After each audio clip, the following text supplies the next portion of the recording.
Hello everyone, welcome to our channel ঘরোয়া রান্নাঘর। আজকের ভিডিওতে আমরা আপনাদেরকে দেখাবো কিভাবে চিকেন লটপটি রান্না করবেন। তো চলুন দেখে নেওয়া যাক চিকেন লটপটি অতি অল্প সময়ে কিভাবে আপনারা রান্না করবেন আর কি কি উপকরণ লাগবে। আর চিকেন লটপটি আপনারা যে কোনো কিছুর সাথেই খেতে পারেন, গরম গরম ভাতের সাথেও খেতে পারেন বা রুটি কিংবা পরোটার সাথেও খেতে পারেন। চিকেন লটপটি রান্নার জন্য নিয়ে নিয়েছি চিকেন আর মশলা। যে মশলা দিয়ে আমি রান্নাটি করব তা আমরা আপনাদেরকে দেখিয়ে দিব। প্রথমে একটি কড়াইয়ে মুগ ডাল ভেজে নিব। আপনারা অবশ্যই মুগ ডাল ব্যবহার করবেন, চিকেন লটপটির জন্য মুগ ডালটাই বেস্ট। মুগ ডাল ভালোভাবে ভেজে উঠিয়ে নিব।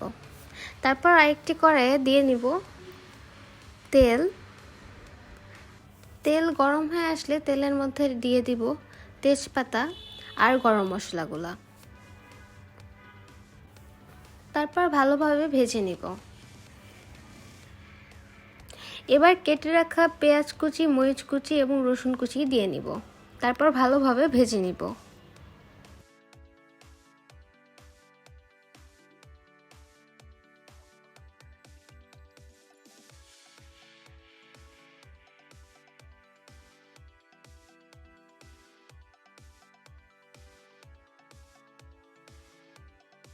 একটু ভাজা ভাজা হয়ে আসলে তার মধ্যে আমরা অ্যাড করে নিচ্ছি কিছু পরিমাণ আদা বাটা। এবার আমি অ্যাড করব পরিমাণ মতো লবণ। তারপর দিয়ে নিচ্ছি হলুদের গুঁড়া, তারপর ধনিয়ার গুঁড়া, কিছু শুকনা মরিচের গুঁড়া আর জিরার গুঁড়া। তারপর ভালোভাবে সবগুলো উপকরণ মিক্সড করে নিব।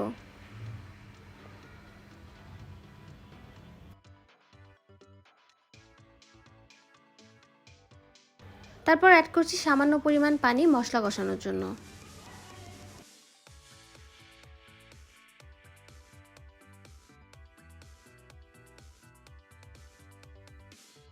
মশলা কষানো হয়ে আসলে ভেজে রাখা মুগ ডাল ছেড়ে দিব। তারপর ভালোভাবে সবগুলো উপকরণ মিক্সড করে নিব।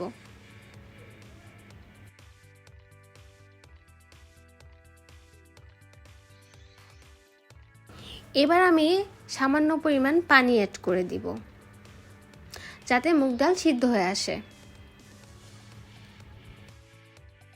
এবার আমি ঢেকে দিব। কিছুক্ষণ পর দেখা যাবে মুগ ডাল অলমোস্ট সিদ্ধ হয়ে এসেছে।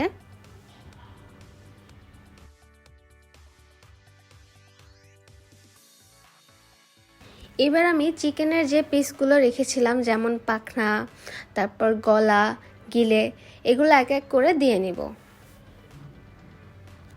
অনেকে আছেন যারা চিকেনের এই পিসগুলো খান না, তো তারা এভাবে এগুলা দিয়ে লটপটি বানিয়ে খেতে পারেন। আপনাদের অবশ্যই ভালো লাগবে যদি একবার ট্রাই করে দেখেন।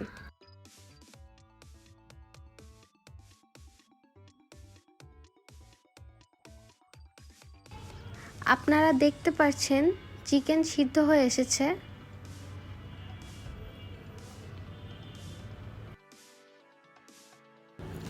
তারপর আমি আবারও ঢেকে দিব। কিছুক্ষণ পর আবারও ভালোভাবে নেড়েচেড়ে নিব।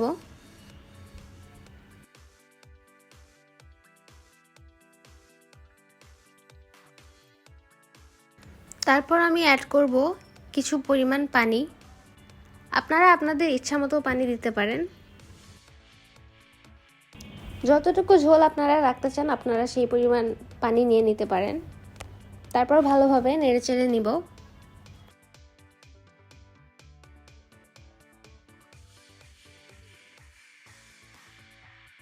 আবারও আমরা কিছুক্ষণের জন্য ঢেকে দিব। চিকেন লটপটি রান্না অলমোস্ট হয়ে এসেছে। এক্সট্রা ফ্লেভার অ্যাড করার জন্য আমরা এখানে দিয়ে নিচ্ছি কুচি কুচি করে কেটে রাখা ধনিয়া পাতা। আপনারা চাইলে ধনিয়ার পরিবর্তে ভেজে রাখা জিরার গুঁড়াও ব্যবহার করতে পারেন।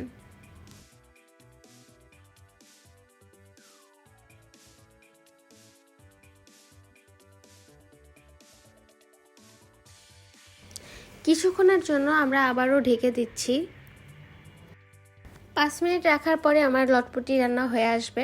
আপনারা দেখতে পাচ্ছেন আমার চিকেন লটপটি রান্না হয়ে গিয়েছে। অনেক সুন্দর একটি স্মেল আসছে এবং এটি গরম গরম ভাত, রুটি বা পরোটার সাথে খেতে অনেক ভালো লাগবে। আপনারা অবশ্যই আমার আজকের রেসিপিটি ট্রাই করবেন এবং আমাকে কমেন্ট সেকশনে জানাবেন নেক্সট ভিডিওতে আপনারা কি দেখতে চান।